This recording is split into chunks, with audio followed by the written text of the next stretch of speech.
Hi welcome to our study zone. మరి ఈ క్లాస్లో కరెంట్ ఎకానమీకి సంబంధించినటువంటి ఈ వారం కరెంట్ ఎకానమీకి సంబంధించినటువంటి అతి ముఖ్యమైనటువంటి ప్రశ్నలు మరియు వాటి వివరణ అయితే ఈ క్లాస్లో చూద్దాం.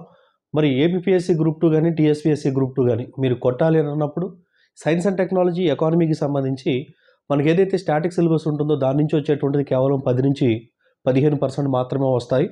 బట్ మ్యాక్సిమం స్కోర్ అనేటువంటిది మీ current economy, current science and technology point of వ్యూలో వస్తాయి.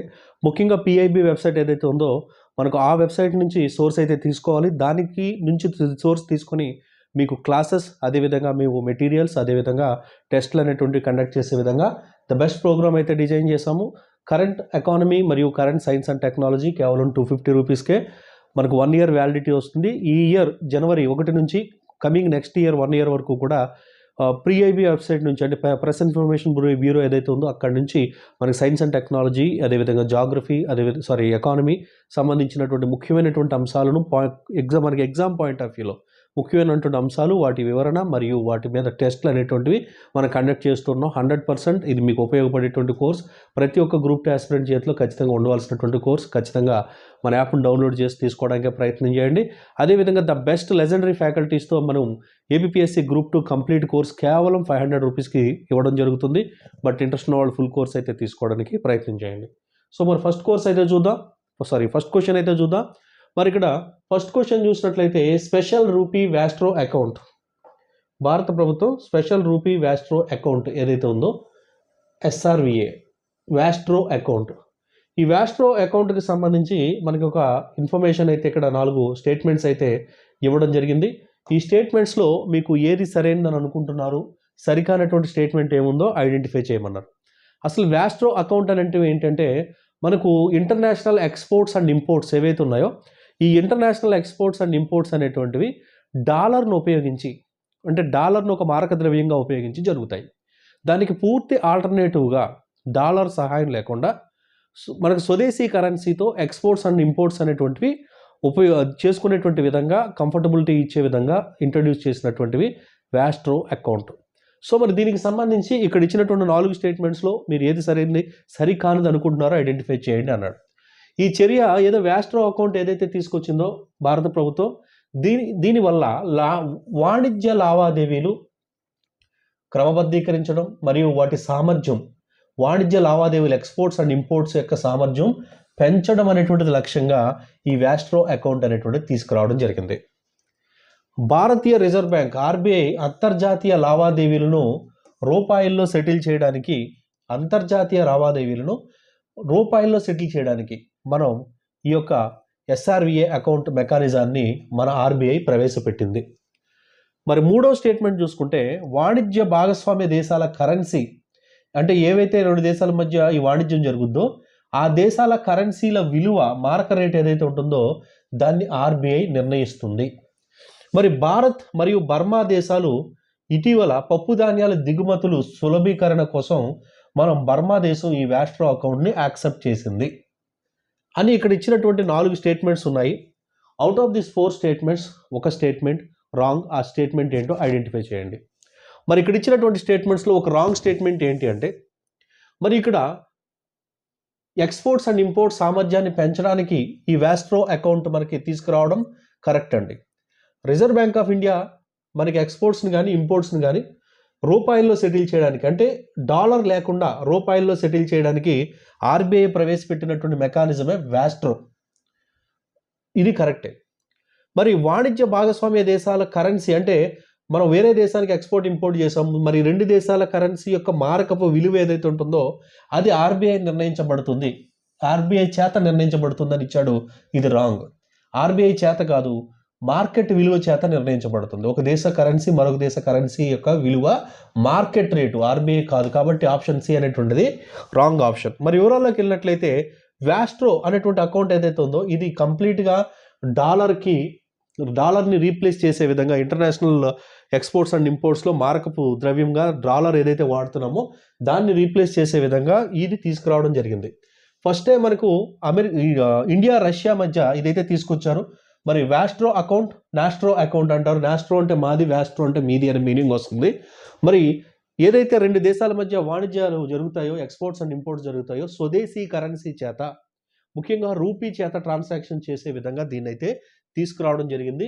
ఇది ఇండియన్ రూపీ బేస్ మీద దీన్నైతే తీసుకురావడం జరిగింది. ఇటీవల మయన్మార్ మనకు ఇందులో జాయిన్ అవ్వడం జరిగింది. దాదాపుగా 40 కంట్రీలు వ్యాస్ట్రో ద్వారా మనకి Asian countries exports and imports అనేటువంటివి జరుగుతూ ఉన్నాయి. ట్రాన్సాక్షన్స్ అనేటువంటి రూపీలో జరుగుతాయి. ప్రమోషన్ దేనికోసం అంటే గ్లోబల్ ట్రేడ్ అనేటువంటి దాన్ని ఇండియన్ ఎక్స్పోర్ట్స్ను మనకి ఎంకరేజ్ చేసే ఉద్దేశంతో ఈ వ్యాస్ట్రో డాలర్కి ఆల్టర్నేటివ్గా ఈ సిస్టమ్ని తీసుకొచ్చారు. అదేవిధంగా ఇది ఫ్యూచర్లో భారతదేశ రూపాయి ఏదైతే ఉందో ఇది ఇంటర్నేషనల్ కరెన్సీగా మారేటువంటి విధంగా తొలి అడుగులుగా దీన్ని అయితే తీసుకురావడం అయితే జరిగింది అని ఇక్కడ ముఖ్యమైనటువంటి అంశాలు అయితే ఇవ్వడం అయితే జరిగింది. సో ఇది వ్యాస్ట్రో అకౌంట్ గురించి. రూపాయి డాలర్ని రీప్లేస్ చేసే విధంగా మనం చుట్టుపక్కల ఉన్నటువంటి దేశాలతో ఎక్స్పోర్ట్స్ అండ్ ఇంపోర్ట్స్లో మారకపు మనీగా మనకి డాలర్ ప్లేస్లో రూపాయిని వాడే విధంగా ఇదైతే తీసుకురావడం అయితే జరిగింది. ఇటీవల మయన్మార్ ఇందులో జాయిన్ అవడం జరిగింది.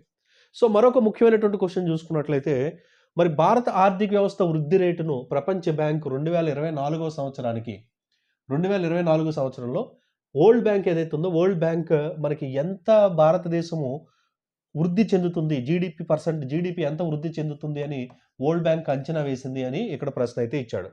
మరి ఇక్కడ క్వశ్చన్ ఆన్సర్ చూసుకున్నట్లయితే 7.5%, 6% అండ్ 6.3%, 9% ఇచ్చాడు. మరి కరెక్ట్ ఆప్షన్ చూసుకుంటే 7.5% అనేటువంటిది సరైనటువంటి ఆన్సర్. మరి వివరాల్లోకి వెళ్ళినట్లయితే భారతదేశ ఆర్థిక వ్యవస్థ ముఖ్యంగా మనకి వినియోగదారుల వస్తువుల యొక్క పెరుగుదల, అదేవిధంగా ప్రైవేట్ మరియు ప్రభుత్వ పెట్టుబడులు అనేటువంటి పెరుగుదల, వీటిని అనుసరించి ఇంతకు ముందు ఇచ్చినటువంటి 6.3% అంచనా ఏదైతే ఉందో ఆ అంచనాను ప్రపంచ బ్యాంకు పెంచి ఇప్పుడు భారతదేశం 7.5% గ్రోత్ రేటు రికార్డు చేసేటువంటి అవకాశం ఉంది అని అంచనా అయితే వేసింది. అదేవిధంగా మరి మొత్తం ప్రపంచంలో సౌత్ ఏషియా అనేటువంటి పార్ట్ ఎక్కువ గ్రోత్ రేట్ని రికార్డు చేసేటువంటి అవకాశం ఉందని.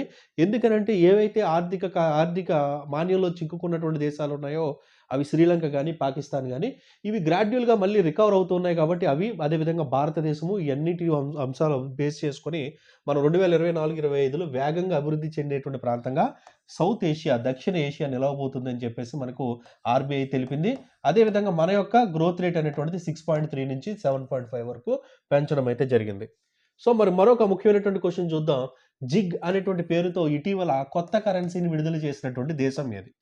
జిగ్ అనేటువంటి పేరుతో కొత్త కరెన్సీని విడుదల చేసినటువంటి దేశం ఇటీవల ఏది? మరి వివరాలు చూసినట్లయితే ఇక్కడ కరెక్ట్ ఆన్సర్ చూసినట్లయితే జింబాంబే గోల్డ్ అనేటువంటి పేరుతో జిగ్ అనేటువంటి పేరుతో కొత్త కరెన్సీ తీసుకొచ్చింది.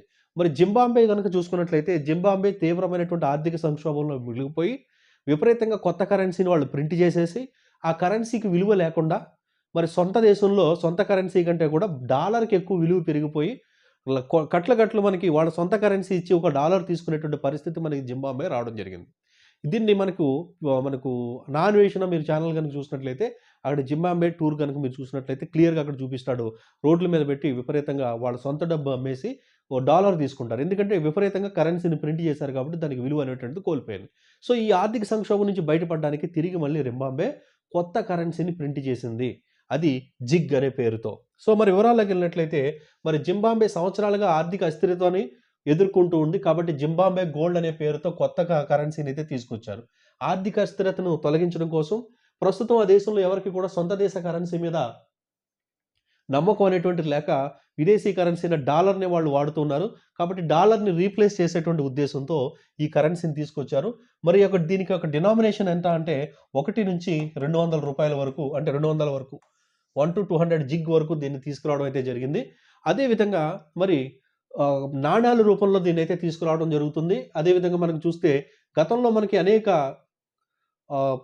ప్రాబ్లమ్స్ ఫేస్ చేసి అక్కడ ఏ కరెన్సీ కూడా సక్సెస్ అయితే కాలేదు. వాళ్ళ కరెన్సీ మీద వాళ్ళ దేశ ప్రజలకే నమ్మకం కోల్పోయే విధంగా విపరీతంగా కరెన్సీని అయితే ప్రింట్ చేసేసారు. కాబట్టి ఇప్పుడు కొత్తగా ఈ సంస్కరణ తీసుకొచ్చి మళ్ళీ స్టెబిలైజేషన్ చేద్దామని ప్రయత్నం అయితే చేస్తూ ఉంది.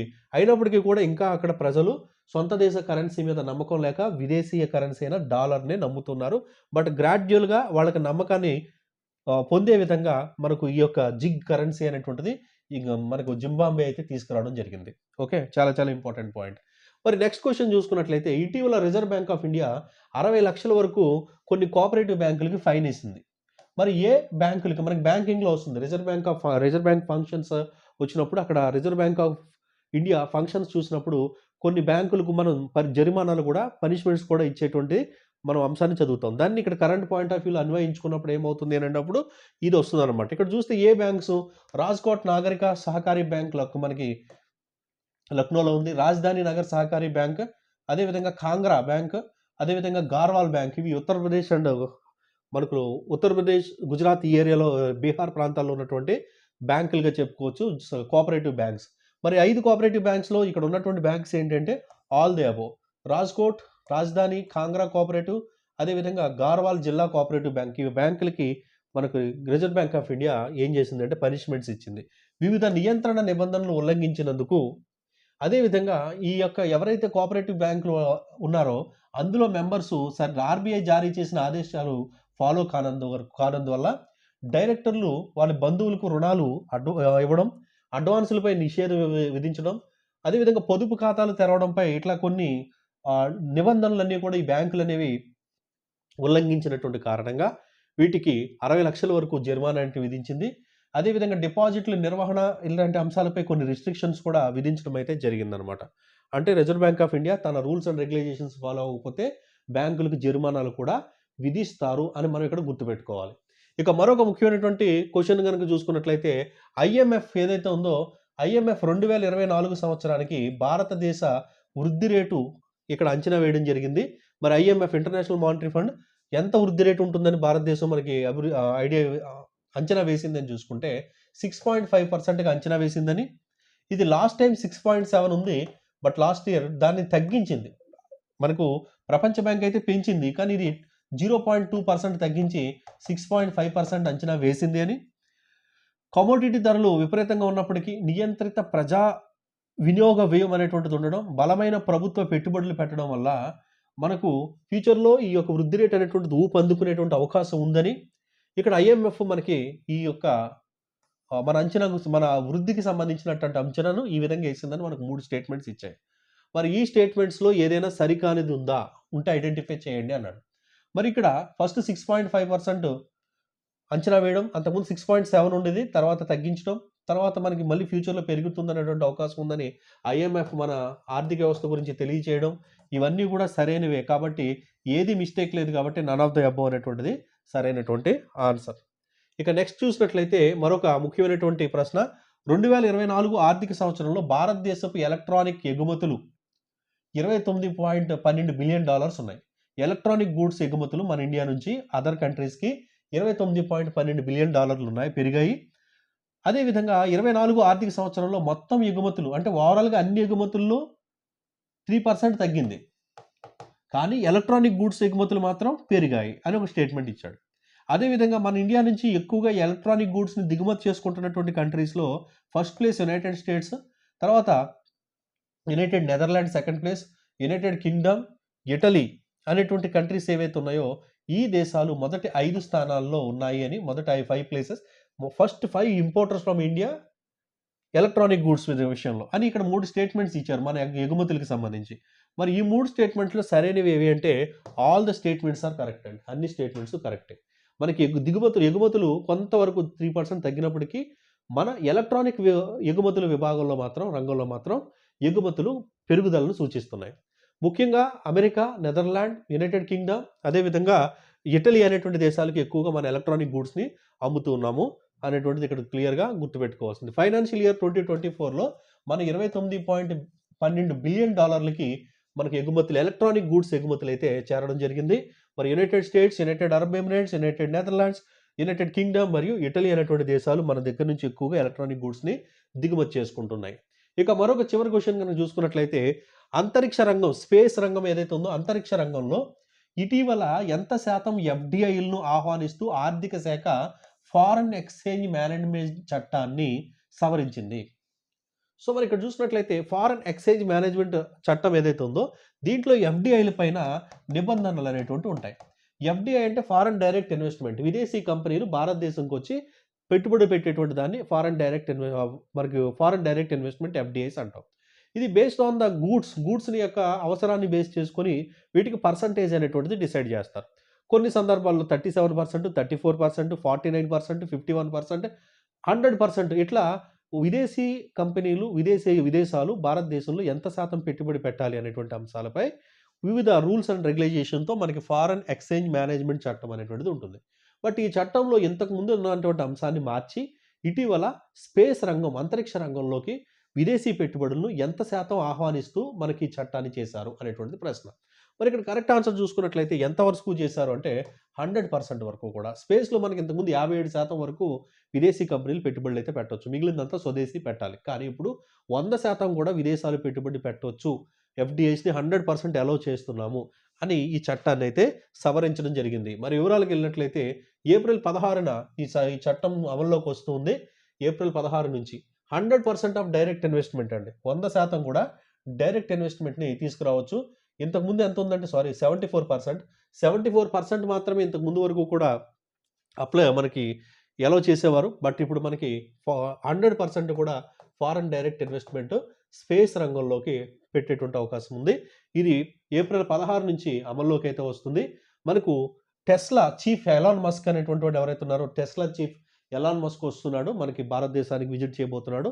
అతను భారతదేశంలో పెట్టుబడులు పెట్టడానికి ముఖ్యంగా ఎలక్ట్రానిక్ వెహికల్స్ విభాగంలో గాని, అతనికి స్పేస్ ఎక్స్ అనేటువంటిది ఉంది కాబట్టి, స్పేస్ విభాగంలో గాని భారతదేశంలో పెట్టుబడులు పెట్టడానికి అతనికి ఇంట్రెస్ట్ అనేటువంటిది ఉంది. అతని నుంచి పెట్టుబడులు ఆహ్వానించేటువంటి విధంగా, అతని నుంచి పెట్టుబడులకి అట్రాక్ట్ చేసేటువంటి విధంగా మనం ఈ చట్టాన్ని కొద్దిగా మార్పు అయితే చేసి స్పేస్ రంగంలో 100% ఫారెన్ డైరెక్ట్ ఇన్వెస్ట్‌మెంట్స్‌ని ఆహ్వానించడం అయితే జరిగిందనమాట. సో, మరి ఇవి ఈ రోజుకి ముఖ్యమైనటువంటి కరెంట్ ఎకానమీకి సంబంధించినటువంటి ప్రశ్నలు. మరి ఈ వీడియో మీకు ఉపయోగపడిందనంటే ఖచ్చితంగా షేర్ చేయండి. ఛానల్ సబ్స్క్రైబ్ చేసుకోండి.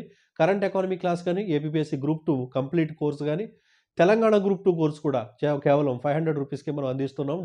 డిస్క్రిప్షన్‌లో ఉన్నటువంటి యాప్‌ని డౌన్‌లోడ్ చేసుకోండి. అదేవిధంగా కోర్సెస్ తీసుకోవడానికి ట్రై చేయండి. Thank you.